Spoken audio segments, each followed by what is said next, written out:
Okay, we're going to get started here. Good afternoon, everyone here in DC, and to those of you joining us online on the West Coast, good morning.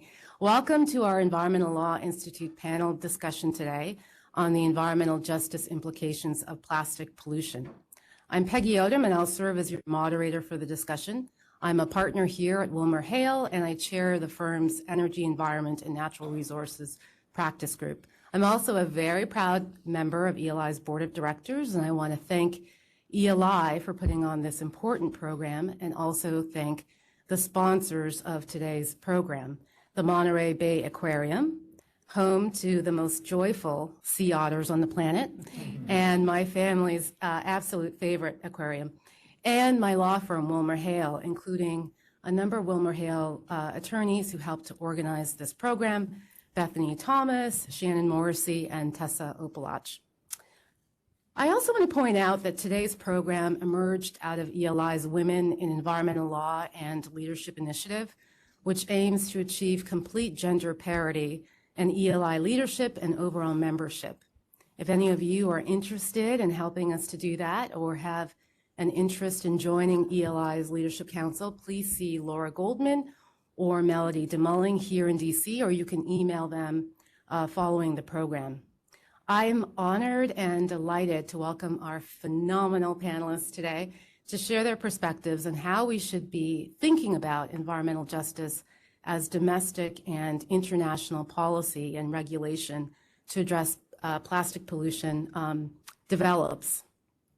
So today I'm joined by Jonathan Black, who is the Senior Director for Chemical Safety and Plastic Pollution Prevention at the White House Council on Environmental Quality, a component of the Executive Office of the President. I believe Jonathan may be the first ever White House official to have plastic pollution in his title when he joined CEQ. Jonathan previously served as a special assistant to the President and Senate Legislative Liaison, where he worked on some of President Biden's signature legislative achievements like the Bipartisan Infrastructure Law and the Inflation Reduction Act. Prior to that, Jonathan served nearly 20 years in the U.S. Senate working on important energy and environmental issues, including chemical safety and plastic pollution issues. He was a senior policy advisor for Senator Tom Udall and a senior professional staff member on the U.S. Senate Committee on Energy and Natural Resources for Senator Bingham. Joining Jonathan on the panel is a fellow ELI board member, Margaret Spring. Margaret currently serves as Monterey Bay Aquarium's Chief Conservation and Science Officer, overseeing the aquarium's many conservation and science initiatives, including all ocean science policy work.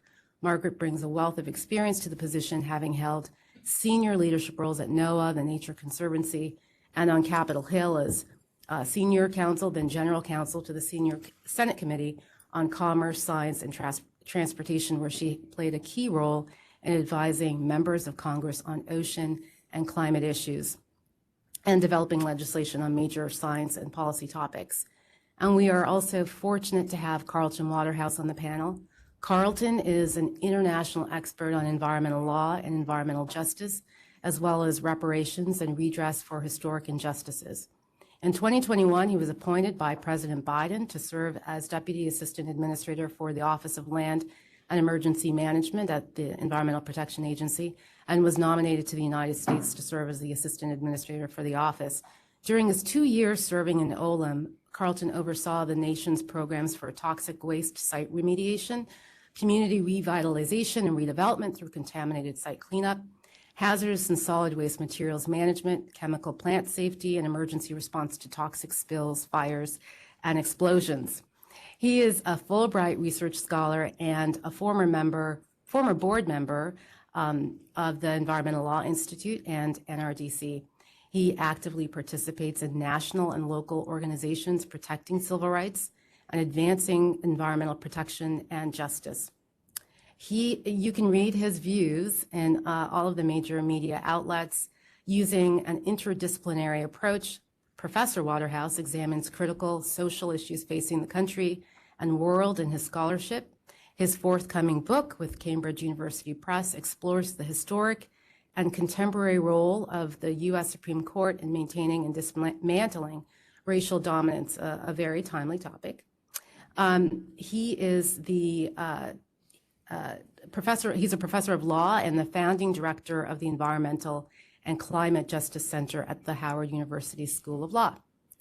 So we'll begin our program with each of our panelists providing overview presentations, followed by a moderated Q&A, including questions from the audience online and in the room here in DC.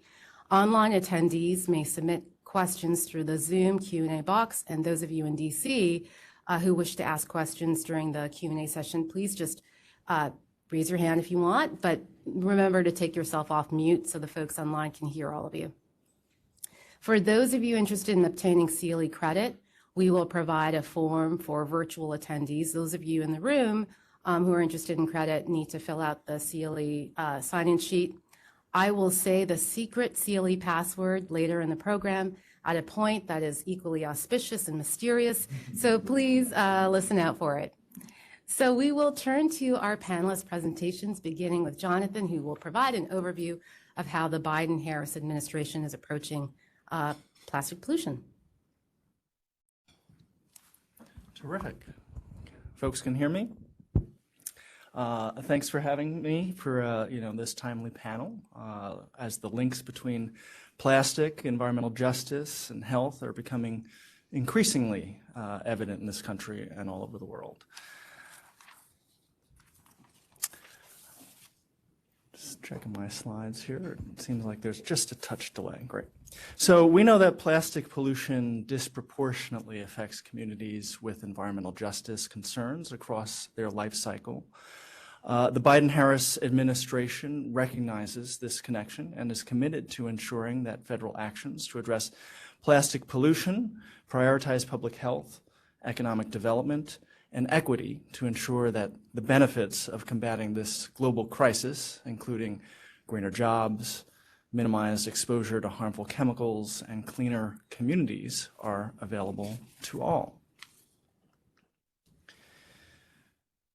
Last year, the United States White House Council on Environmental Quality, a policy council that supports the executive office of the president, hired me to lead the plastic pollution and chemical safety team. As Peggy mentioned, so toxics and chemicals have long been an issue that CEQ has worked on, but again, as you mentioned, this is the first time that anyone within the executive office of the president has had plastic pollution in their title. So it makes for kind of a long business card, but we did think that it was really important to demonstrate, that a dedicated team has been established to specifically work on plastic pollution-related efforts and signal that this is a priority for the Biden-Harris administration.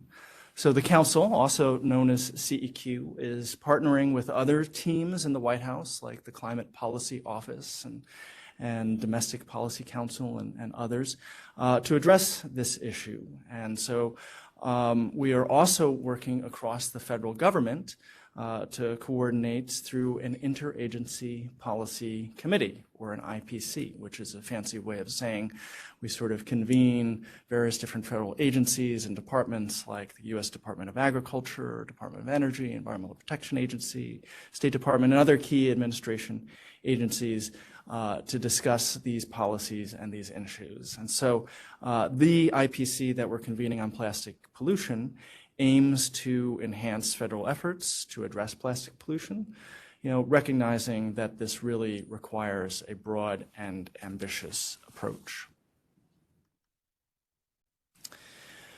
During his first week in office, President Biden launched the most ambitious environmental justice agenda in our nation's history. And on April 21st, around Earth Day this year, he signed Executive Order 14096, revitalizing our nation's commitment to environmental justice for all, further embedding environmental justice into the work of federal agencies. This executive order seeks to deepen the Biden-Harris administration's whole-of-government commitment to environmental justice, better protect overburdened communities from pollution and environmental harms, strengthen engagement with communities, and mobilize federal agencies to confront existing and legacy barriers and injustices, and promote the latest science, data, and research including on cumulative impacts. Through the executive order, the President is calling on the federal government to bring clean energy and healthy environments to all, and to recognize, undo, and mitigate harm to those who have suffered from toxic pollution and other environmental burdens like climate change. This will mean cleaner air and water, reduced risk for asthma, cancer, and other health burdens, and better access to parks, safe and affordable housing, and clean transportation across the country, especially communities that have been left behind for too long. The executive order does a few things. It, one, embeds environmental justice into the DNA of federal agencies and creates a new Office of Environmental Justice in the White House to coordinate environmental justice efforts across the federal government. That office is housed within CEQ, so we work very closely with them. It directs agencies to address gaps in science and data to better understand and prevent the cumulative impacts of pollution on people's health. It requires agencies to notify nearby communities in the event of a toxic release from a federal facility, and mobilizes agencies to confront barriers to community participation in government decisions. And it helps ensure all of our nation's children will grow up experience the vital safeguards of our foundational environmental and civil rights laws. So under the President's leadership, the Biden-Harris administration is confronting long-standing environmental injustices and inequities to make positive difference in people's lives now and into the future. Given the relationship between plastics and environmental justice, our work at CEQ is guided by several principles. First, we recognize that the plastic pollution crisis is an environmental justice issue, with disadvantaged communities in the U.S. and globally bearing social, economic, and public health burdens across the entire life cycle of plastics. Plastic emits pollution at every stage of its life cycle, from extraction of raw materials, to manufacturing of plastics, to pollution of post-consumer products, as well as our disposal, whether it be landfilling or incineration. And so at CEQ, we believe we must address all of it. Second, the United States should prioritize public health, economic development, and equity to ensure that the benefits of acting on plastic pollution, such as greener jobs, minimized exposure to harmful chemicals, and clean communities, are available to all. Third, plastic and product manufacturers should bear responsibility for addressing plastic pollution through product redesign, waste management, transparency, and education. Fourth, there are many types of single-use plastics that are unnecessary, difficult to recycle, and cause harm when released into the environment. The reduction of these should be prioritized to the maximum extent practical. And lastly, we recognize the importance that effective recycling plays in addressing the plastic waste crisis, but acknowledge that we cannot recycle our way out of this growing crisis through recycling alone. Based on these principles, CEQ is taking on and supporting a number of actions to address plastic pollution. First, we're looking to lead by example to make sure our federal buildings, our dining halls, our events minimize single-use and waste generation. And we're looking forward to working with the private sector to support those efforts across federal facilities, such as federal buildings and parks. Our vision for a circular economy includes reuse, recycle, and composting infrastructure that creates benefits and opportunities for the many and not for the few. We want to see these systems not only in our markets, but also in our schools, our parks, our events, our government facilities, and more. And we seek to ensure that the benefit they create are available to all. We also aim to support current federal actions, fostering cohesion and coordination among agencies, while also building off and enhancing those actions. For example, the U.S. Environmental Protection Agency recently released a draft national strategy to prevent plastic pollution. CEQ supports the three primary objectives of the draft strategy, which help show the path to achieve our vision of a healthy and safe environment for all. Those are to reduce pollution during plastic production, to improve post-use materials management, and to prevent trash and micro nanoplastics from entering waterways and remove escape trash from the environment. Many of the proposed actions in the national strategy, which are draft at the moment but should be finalized hopefully by the end of the year, will be able to be taken by the federal government to meet these objectives, but others will require partnerships and solutions by the private sector, nonprofits, and state and local governments. So as such, the Biden-Harris administration encourages solutions to the plastic pollution crisis that are not only innovative, but also yield climate and justice benefits. So investments in reuse systems, for example, can reduce our reliance on fossil fuels and water, and also generate local economic benefits by creating jobs and building resilience through local infrastructure. Furthermore, as many of you know, negotiations are underway to create a new international legally binding instrument to address plastic pollution. And the United States is an active player in the negotiations, pushing for an innovative and ambitious agreement. We want to be ambitious domestically, knowing that what we do will have important implications for the world, and we also want to see how our actions feed into and are guided by international discussions. So as the Global Plastics Treaty negotiations move forward, the administration wants to make sure voices from communities with environmental justice concerns are heard in these deliberations and considered in the agreement's provisions. We're grateful to be in this space and to be a part of open dialogue about how to advance efforts to address plastic pollution and environmental justice concerns. And we're honored to be among the public and private sector, civil society, environmental justice groups, indigenous and tribal communities, and the scientific community working to do that. We support ensuring that the voices of those marginalized and burdened by plastic are included in our domestic efforts and international dialogues. And we remain committed to keeping the connection between plastics and environmental justice at the forefront of our work. So thank you very much for inviting me to this panel. As you can see, here's my email address. I'm looking forward to folks keeping in touch. We're always happy to hear from everyone. Thank you. Excellent. Thank you so much, Jonathan. Margaret, why don't we turn to you to provide the international perspective and also give a little bit of the dimension and scale of the problem globally? Sure, I'm happy to do so. Good morning, or I guess good afternoon at this point. I entered this space. I'm a lawyer who actually did work in private practice before I went into work with in environmental groups as well as in government. And so entering this space, I thought I knew a little bit about plastic, but I didn't.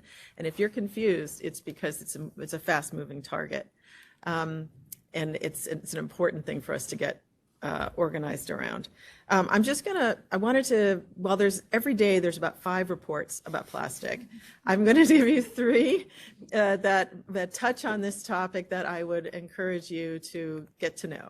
The first, and some of this is overlapping global and national because all of these issues are simultaneously arising in the context of state policy, local policy, federal policy, and of course global. And the first one is called Neglected. It's the environmental justice impacts of plastic that was produced by UNEP to serve the international discussions about creating a global plastic treaty, along with a US NGO named Azul by Marcel Gutierrez Gaudens, and that group is based in California. But this was the first report I've seen that's dedicated to this topic, and it goes into a lot of detail. And this was produced in 2021. In 2022, we released the second report. This is a report from the National Academies of Sciences that was called for by Congress to focus on the U.S. What is our role in this? And this was the first synthesis, and I can talk about that in a minute. I chaired that report, 10 really excellent experts there. And again, it was focused on ocean plastic waste. Following on that was a report that was just issued this March by the Munduru-Monaco Commission on Plastics and Human Health. And that is targeted at the global treaty discussions. And this really focuses on the human health aspects. The first report does touch on those issues as they relate to environmental justice. The second report was really constrained by a statement of task They didn't ask us to go into every single impact, but really where, what's our role? But we did touch on this question and environmental justice too, and the role of plastic in the climate change crisis. So a lot of the things that Jonathan spoke about are definitely in that report, and I think it's a useful one to look at. This one focused entirely on plastic pollution and health, and this is the evolution of the discussion in the global discussion. So let me just go through the U.S. report. For those of you who, this is a U.S. audience largely, this was the first synthesis of information. The Congress asked for it, and I'm glad they did. I learned a lot, and everyone on that report learned a lot, that really the U.S. has a large role, as Jonathan mentioned. It does disproportionately impact vulnerable people all along the product life cycle, and there is no end to this unless we massively change our practices. And so our recommendations were, one of the things we observed, and as an attorney and as a member of the LA board, I was surprised that plastic, while it's definitely found in every compartment of the ocean, in the air, and the environment, really doesn't have any set controls under our legal system. And so that was just something, we had a legal appendix on this, happy for you to look through it. But essentially, while there are ways of getting at it because of its uniqueness, because of its physical properties, et cetera, the things we assume are happening largely are not, because it's sort of been perceived as and it is a useful product, but it is not just a useful product. It does create pollution, and nobody agrees that it should be found in the environment. And so our recommendation was that you need our observation was that this is the continuum of action from the life cycle of plastics. You'll see that the blue areas is probably where we as a nation had been spending most of our time, the cleanup part, and not doing such a great job. But really where we saw there was a need is that there has to be action in each compartment. And we recommended strongly when we released the report at the end of 2021, just in time for the holiday season, so nobody saw the report, that, except the White House, of course, we made sure that happened, that there had to be a national strategy, and the U.S. really needed to come to the table because simultaneously the global community was coming together around a global plastic treaty. So all these things were sort of morphing, and a lot of these issues were the same. And at the same time this came out, largely there was another UN report that went over to these issues. And so I just want to say that what Jonathan is talking about, all of that work that's come really is in response to what we all started seeing, and we're so happy to see this strategy and development, to have him there at the White House and to be thinking about these issues alongside us. This report is a very long report. It was put together to look specifically at the human health issues because there's a lot of confusion about it. This is largely a commission made up of health professionals. The lead author, Phil Landrigan, is a pediatrician who's been involved in many chemical issues, including lead in paint and lead in gasoline, and a number of issues that doctors have had a very strong voice in. I am not a scientist, and I am not a medical professional, but there are a number of them here. And the point of this was to synthesize what we could around the threats to human health. And this is where we started looking at the threats of human health, not only with respect to everyone, but also with respect to environmental justice. And so I'll just take a quick spin through this to tell you that if I'll betray my age by saying where it says 1.7 million metric tons, that's when I was born, okay? The life cycle of plastic is me. And that's alarming. That's a lot of plastic that you're seeing produced. And what we saw in the National Academy's report is that the production and the waste rise together. There's a lot of leakage, and it's leaking from lots of places.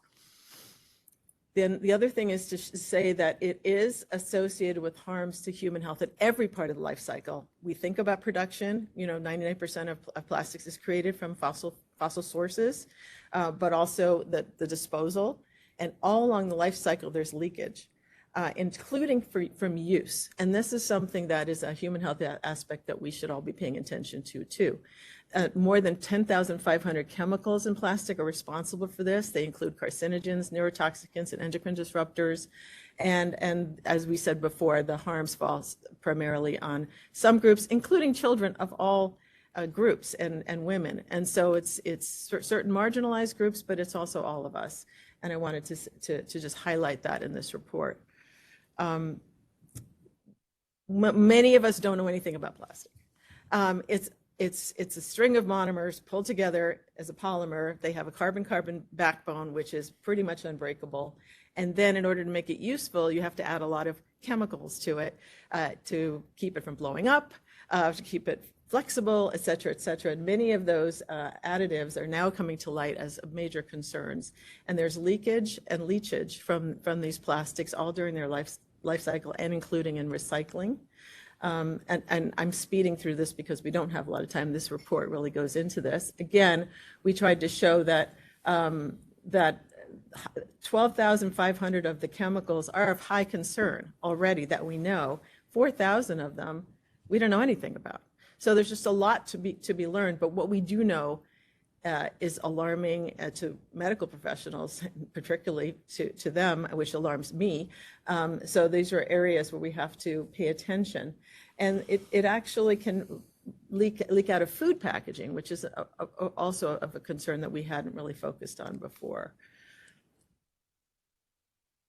So I led the chapter of this report on social and environmental justice, and I want to get into that. What is social and environmental justice?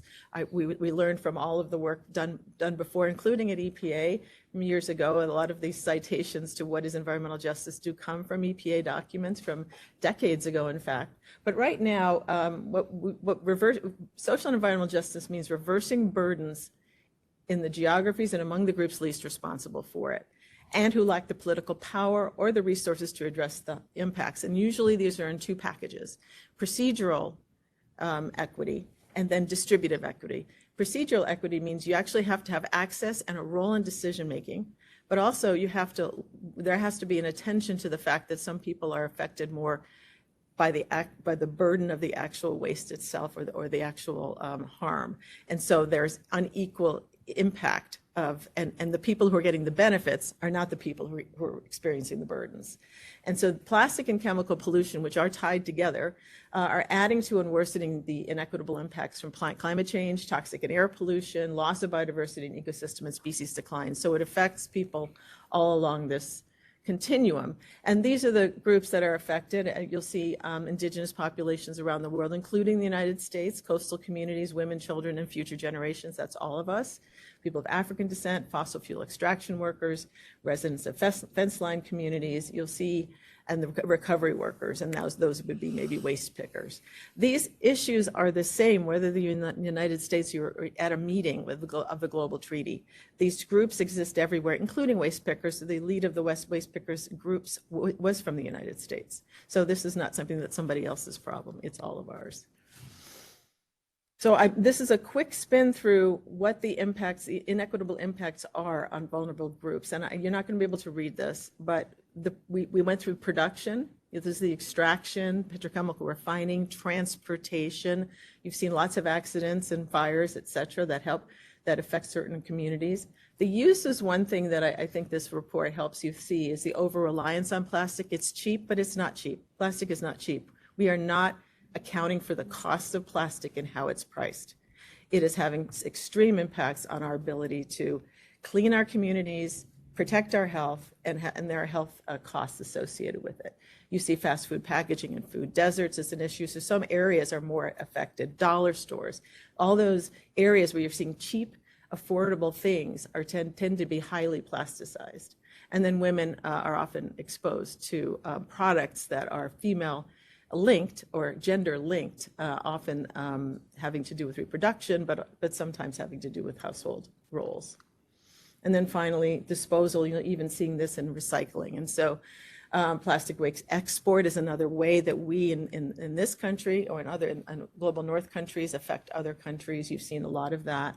And ecosystem services, and you see this in many ways, and also affects the ability to prevent flooding because you have clogging of drainage. So it's really affecting lots of different groups. So what we did try and do is have some suggestions and proposals. One of the things, so the report directly spoke to the treaty and said you must cap plastic production. There's no way around that. You also have to reduce the risks inherent in what you're putting in these plastics and simplify the products and have extended producer responsibility, meaning the financial and legal responsibility of those who create the harm.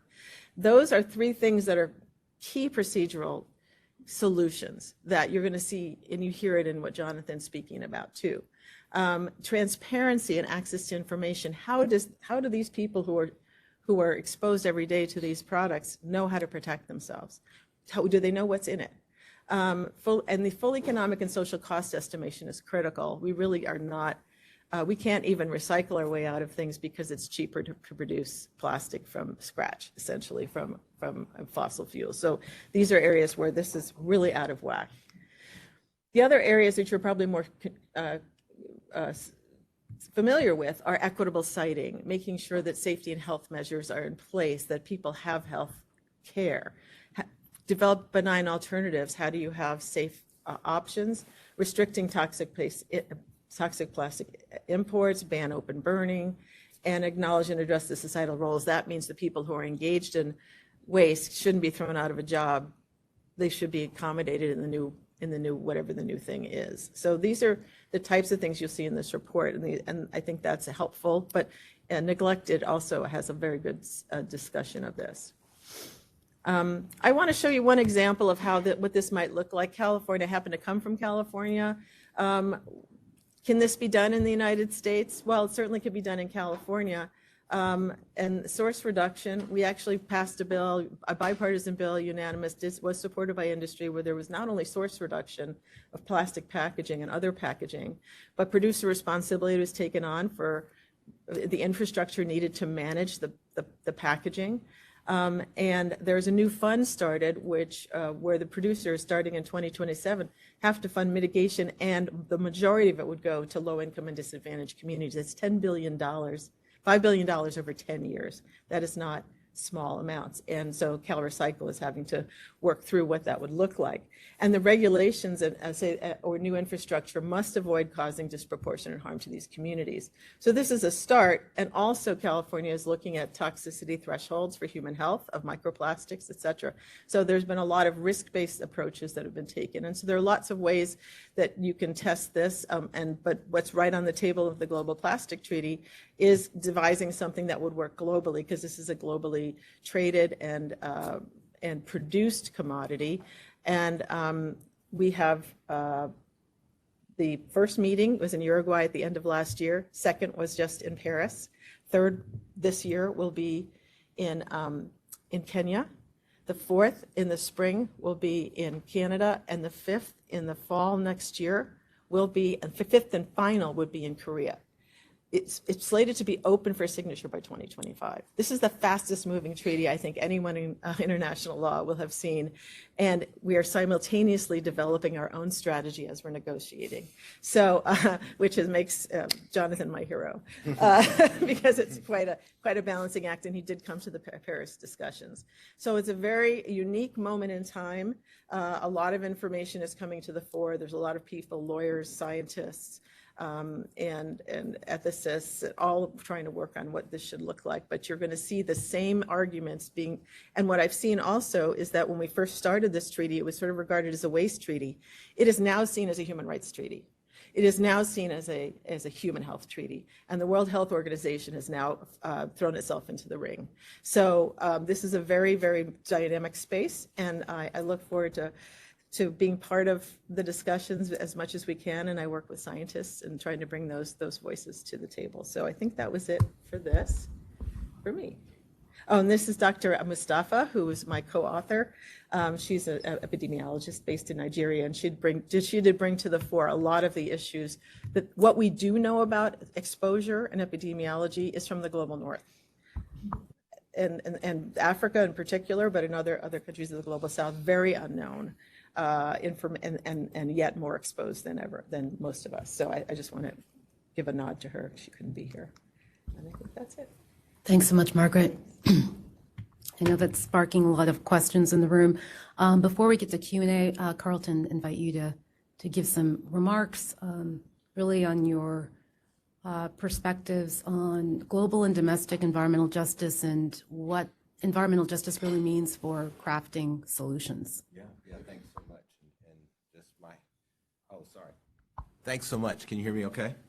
And hats off to my fellow panelists for doing such an excellent job. And I just want to take a moment and acknowledge where we are. The fact that we have just had these significant presentations about plastics globally and domestically, and how significant environmental justice was in each of those conversations that reflect both the United States government's position, but as well as the way nonprofit organizations like yours have integrated environmental justice deeply into their analysis of significant environmental problems. This is not the way this would have happened maybe 5 years ago, right? Certainly not 10 years ago. You would have had governmental policy who might have talked about environmental justice, or nonprofits who would talk about it, but you wouldn't have reflected, we wouldn't have seen the level of detailed, thoughtful integration, right? So President Biden, with the multiple executive orders on environmental justice, has reflected a new day in the way that we see that the United States and federal government are thinking through environmental justice, and also the way nonprofit organizations are moving into an in-depth analysis of environmental justice rather than a superficial one. And so I think that's something for us, for those of us who are interested in this issue, to celebrate. And it's also important for us to acknowledge and to recognize and to give credit to the president for his leadership around this issue, because his willingness to really lean in on this issue has in many ways also caused others to lean in more substantially in the way they address this. And so I wanted to begin by acknowledging that. And I say that not as a member of the administration, right? So this is kind of genuine, coming from my heart, right? I also want to acknowledge the way that this conversation has advanced in a global context. In many ways, the discussion of environmental justice as a global matter has not been always clearly understood, right, in the same ways that we're talking about it today. In global conversations, environmental justice has often boiled down to a different way of thinking about problems from a sustainability context, rather than thinking about the disproportionate impacts that different communities face from the problems that we're working to resolve. And I think that seeing that global development says to us that we have a responsibility to take the same way we're thinking about and integrating environmental justice in the way we think about our domestic work more deeply into our global work, right? Because even though the different touch points may be different as we move around globally from those in the United States. So in the United States, we're going to talk about race, we're going to talk about class, we're going to talk about gender, right? But as you go globally, maybe we'll have to talk about religion. We'll have to talk about tribe. We'll have to talk about geography. And there'll be different identity factors that impact whether or not a community finds itself marginalized and vulnerable. But the same phenomenon is replicated, even though you might change what the identity factors are that lead to that. And that is something critical for us to be able to work with local communities to understand that more specifically and to be able to work within those contexts.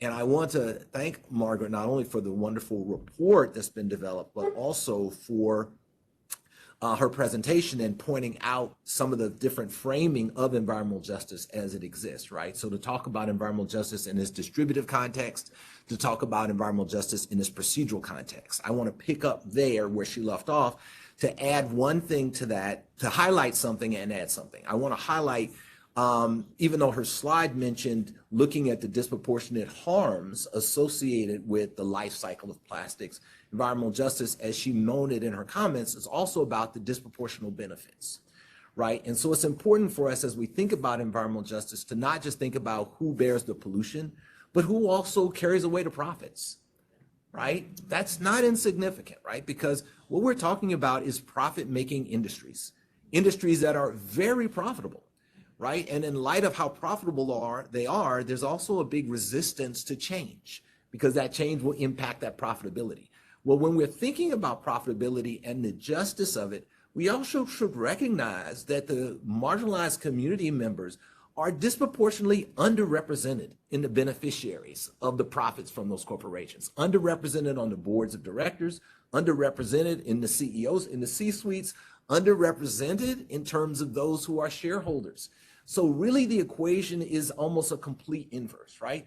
Those who are most harmed, least respected in terms of their participation in their decision-making, and also those who are least benefited from these practices, right? There's a really an inverse curve there that I think causes us, or should cause us, to really think hard about what we really want to accomplish when we talk about justice, right? And is it really just a matter of saying, oh, less pollution for me, hooray, right? Or should it also be fewer profits for you and less pollution for me? Because some of those profits should go to address the harms that I'm suffering, right? If we look at it in a big picture, there's more to it than just decreasing pollution.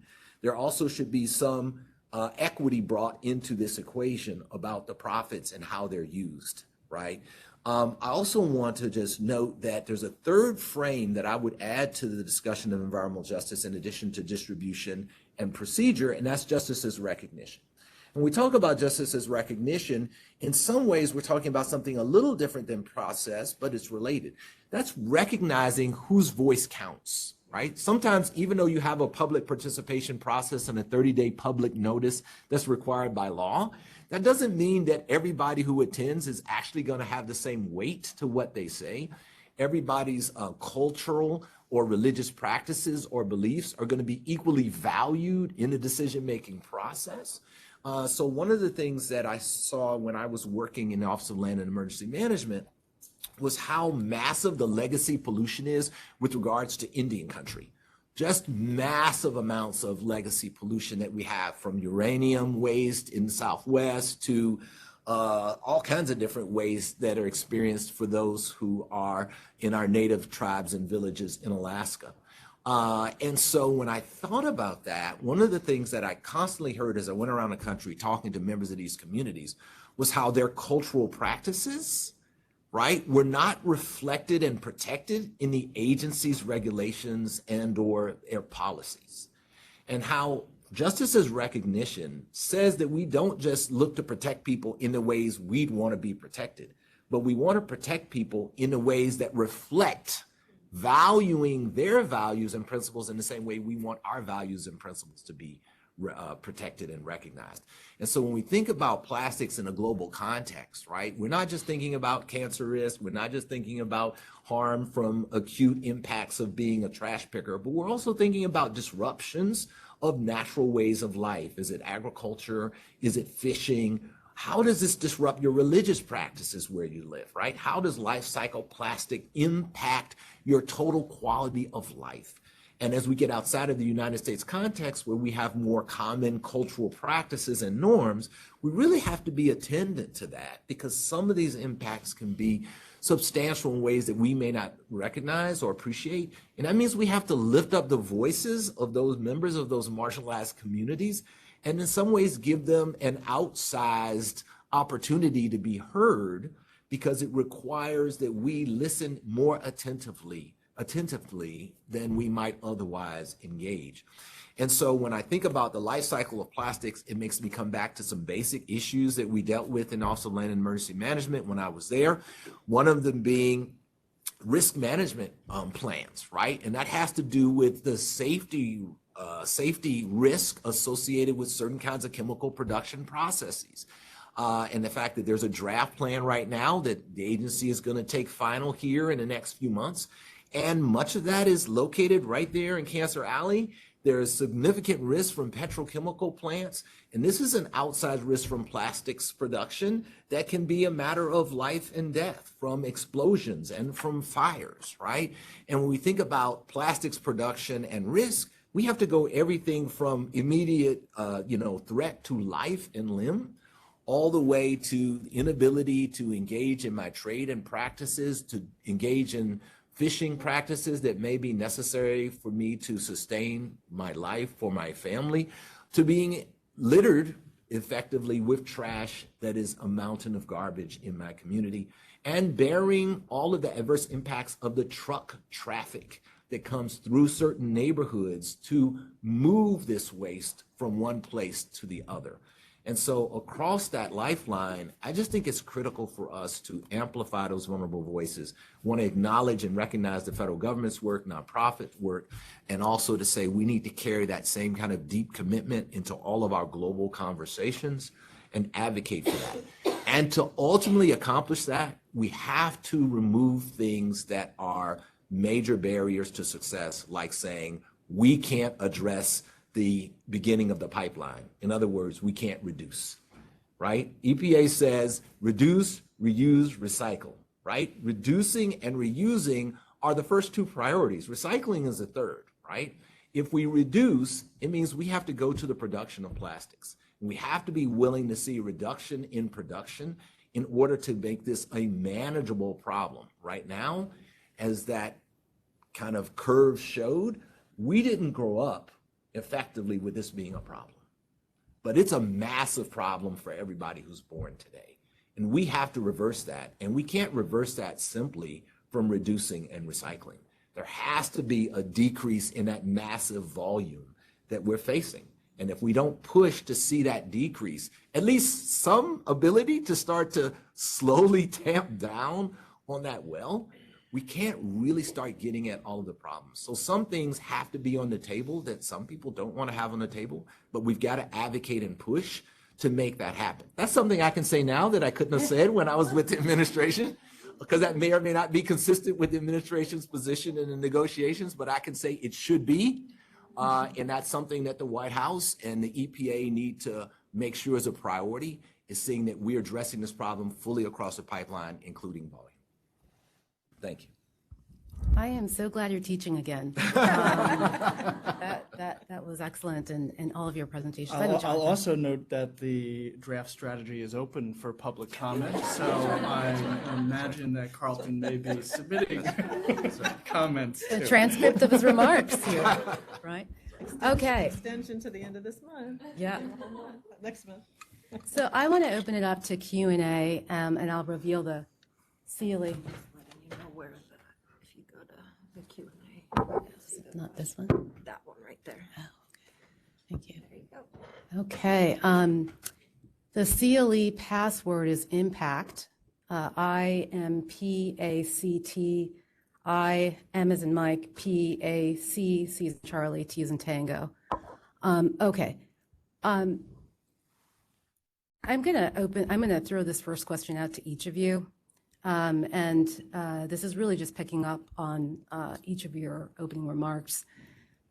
And I think you've each noted the role that the Biden-Harris administration has played, both domestically and really allowing the U.S. to have some moral authority and influence in our global treaty negotiations.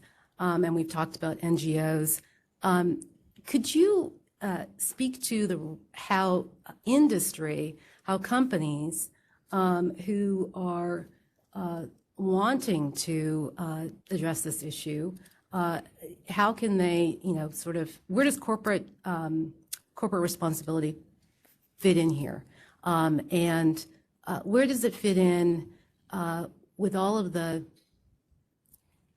public disclosure risks that are sort of inherent in being very transparent about sustainability, where you are and where you want to be? But how do you fit industry in here when you think about who needs to come to the table to address these issues?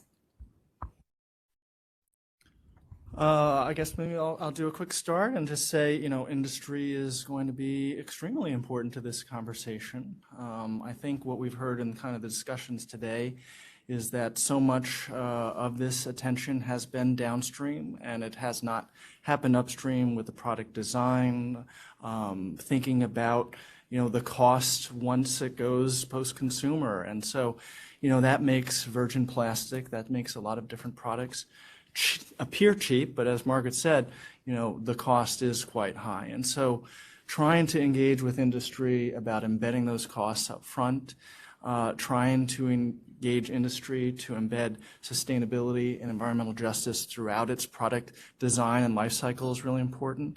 You know, what we're doing in the administration with environmental justice is not just to have an office, we're trying to have environmental justice within each of our teams and our agencies to embed this. You can think about industry and how, you know, a lot of companies have a chief sustainability officer or a sustainability team. Well, they should have sustainability in the product design or in the product, you know, marketing or, you know, all these, because it's not enough to just have one office sort of thinking about this, but it's too late once, you know, they've decided that this product is going to be a better multi-layer just product that goes out. So I think that that's a really important part, just for companies to think about that upstream. We're going to be thinking about, you know, rules and regulations, and we're working through that process. But sort of engaging with industry on things that they can do is really important. Yeah, I think we have to just, in the National Academy's report, we were very clear that everyone has to be at the table to have successful solutions, but that doesn't mean industry designs them. I think that they have to be part of coming to the table with an honest and understanding of what the science is saying and what the data are showing. And a number of those groups are starting to make their voices known, largely because of people expressing concern about impacts. And so you're seeing for the first time some industries publicly saying in the Global Plastics Treaty that we should reduce production. That was not imagined a year ago. So it is very clear that once you get beyond the superficial sustainability talk, and I have to say, a number of companies use sustainability as a marketing tool, not an actual data-driven process, and everyone's different. But I'm saying you have to get to a serious place in understanding the risk. And I have to say, in this process, we've been peeling back the onion on all the different risks, and people are still having a hard time keeping up. There's a lot of information. And so transparency around what is going into the products is another area that we in the National Academy's report had a hard time getting data on that. A lot of it is behind paywalls. And so, but if we want to be honest about it, we have to say, how do we de-risk this?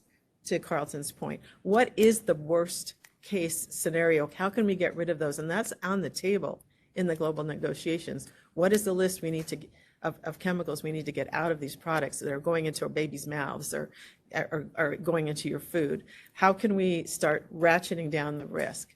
And so I think that some industry, unfortunately, are not in that space, and I hope that they will be.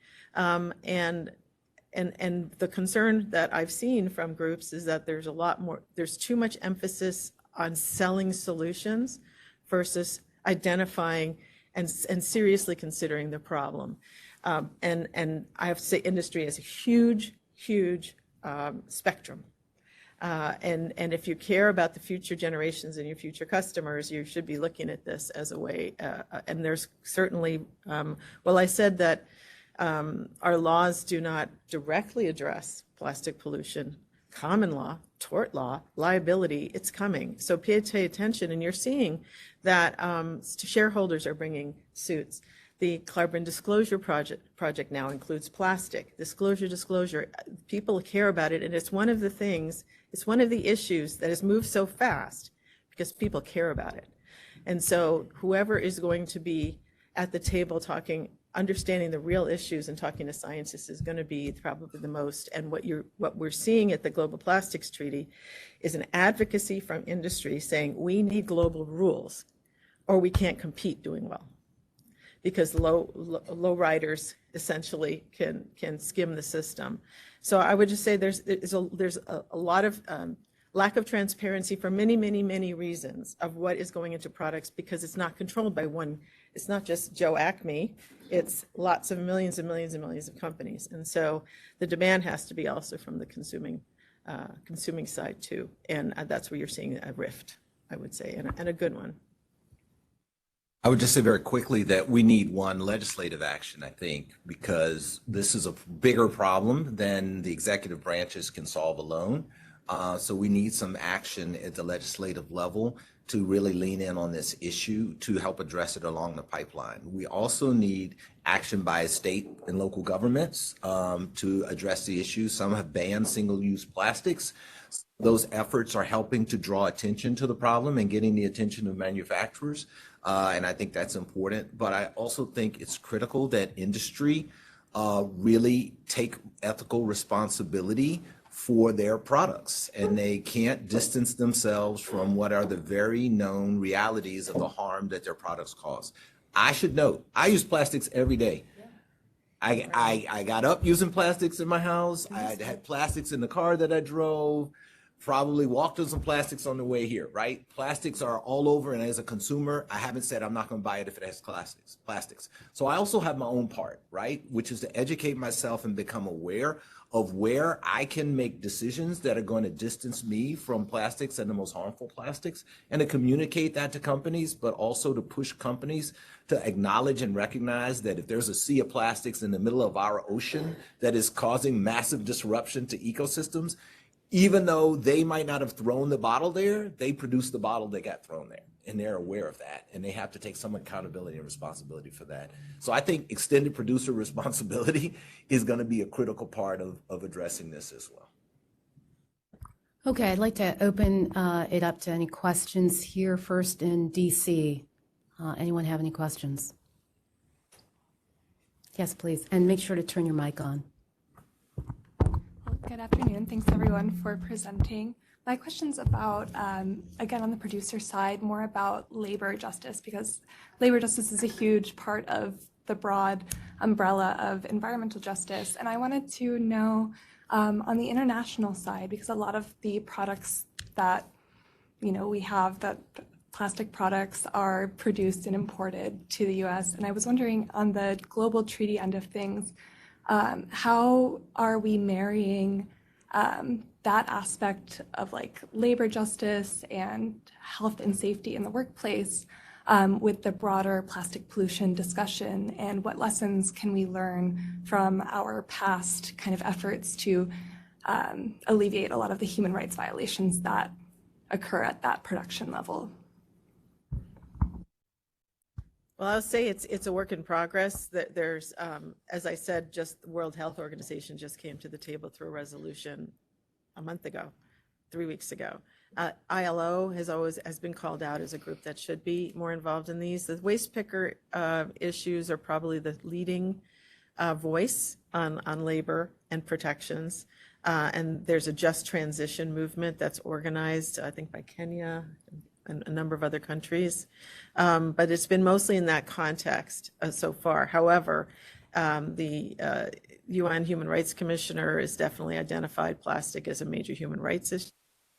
Human right to a healthy environment is, of course, connected with that. So I would say that this will be embedded, but it's kind of not, I think there's been a challenge in trying to prioritize what to work on first. And I think now health and chemicals is bubbling to the top because those many things flow from them. So I would say the most important thing is to have them at the table, maybe the ILO and others, and to be, because what we found is if you try and do it alone without the experts, you're going to mess it up. So you had, for example, the Basel, Rotterdam, and Stockholm Convention secretariats are now getting involved. They have a lot of information about chemicals and waste. You're seeing WHO, now ILO probably needs to come in, but I think if they're not invited in or brought in quickly, you will lose some opportunity. So that's what I've seen happen.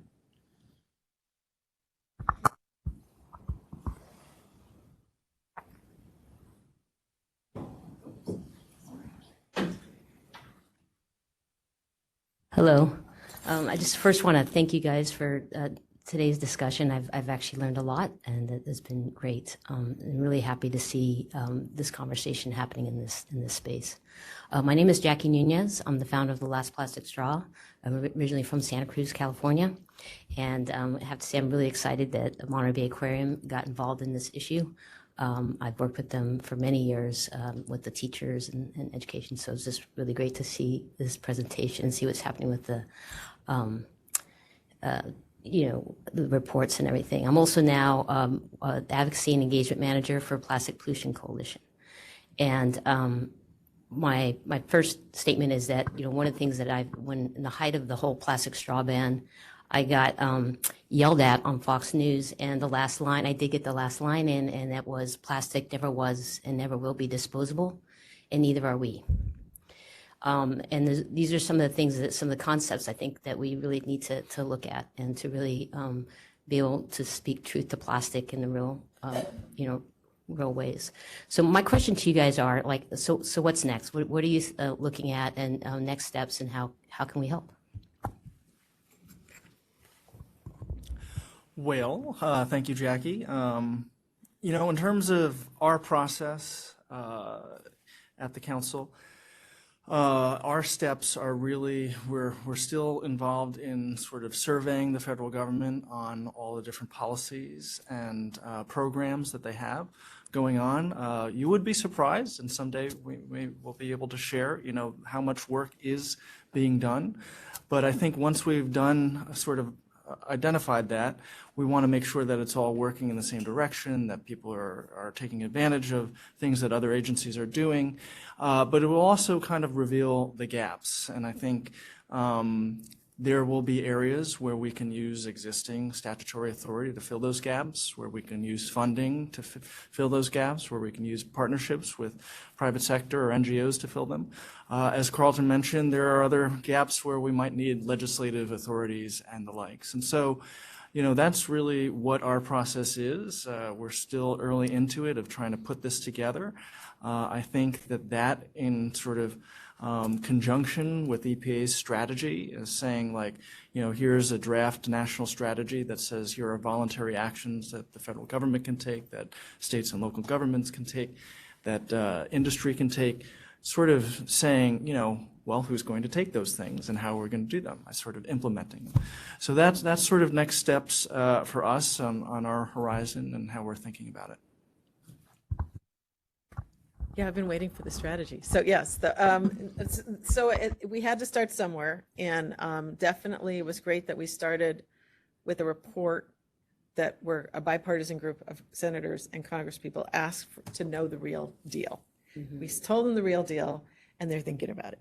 Now, a lot of opportunity, as we talked about, for the administration to do something and start moving the ball. But I do think demystifying this, this is a bipartisan issue, and it shouldn't be a partisan issue. Yeah. And I can't stress that enough. And it's one of the ways we like to approach it. Now, you have to take sides sometimes if people are not really for what you're for. But we saw that the California bill was, in the end, bipartisan because it was very clear what the people wanted. And so it's not just what certain groups want, not just NGOs, not just scientists. And so I think the unified coalitions that are forming are critical. And also to take the temperature down in terms of helping people learn their way into this issue without being negative. I do think that there's a jobs versus an us issue, which should not be there. That one of the things that Dr. Landrigan likes to talk about is that there is it's a false dichotomy to say that it's going to cost money to save lives. It saves money to save lives. And the Clean Air Act, we've actually reduced a lot of air emissions, and that's actually helped us reduce costs. And so thinking about this is not if you take care of this, you're going to kill my business. Yeah. That is going to be a clear concern, and which is why, of course, the administration is looking at opportunities associated with change. And what I've seen, what was interesting is that some of the most popular bills on Capitol Hill are bottle bills, because people remember, I did that. I know how to do that. This is not scary. So de-scarifying the opportunity is probably a really good thing for coalitions to do, because it is very strongly, there's some fear mongering, and there are problems and challenges. There's no doubt about it. But I think that showing a unified front is important. I guess I would just add, obviously, make comments on the draft strategy that EPA's put out that's available till the 31st. That's important. 2, if you all are working on draft legislation or you have model legislation, get that widely distributed across states. There are certain local, state legislatures that might be interested in passing legislation that has already been successful in another place. 3, partner, to the degree that you haven't, with us at the Environmental Justice Center, Environmental and Climate Justice Center at Howard, and let's talk about ways that we can work together to help advance this issue as a matter of policy and law. Thank you. Okay. I also want to add that. Don't hold it. Sorry, turn it on. Okay. We are working on a global legislative database, so be happy to work with you guys and share that as well. Yeah. Thank you. All right, that brings us to the end of our program today. I think we could go another hour at least. Oh, it's 1:30. Oh, it is 1:30. Okay. But I think that means that we should have a part 2. So I just want to thank our panelists today, Jonathan, Margaret, and Carlton, for your time and your exquisite expositions on this issue. And I want to thank ELI and Monterey Bay Aquarium and Wilmer Hale and everyone who helped to set up this program. And I think there were a couple of questions online that we weren't able to get to. Each of you have kindly included your contact information, so I just encourage everyone to follow up with our presenters. So I want to thank everyone. Wonderful panel.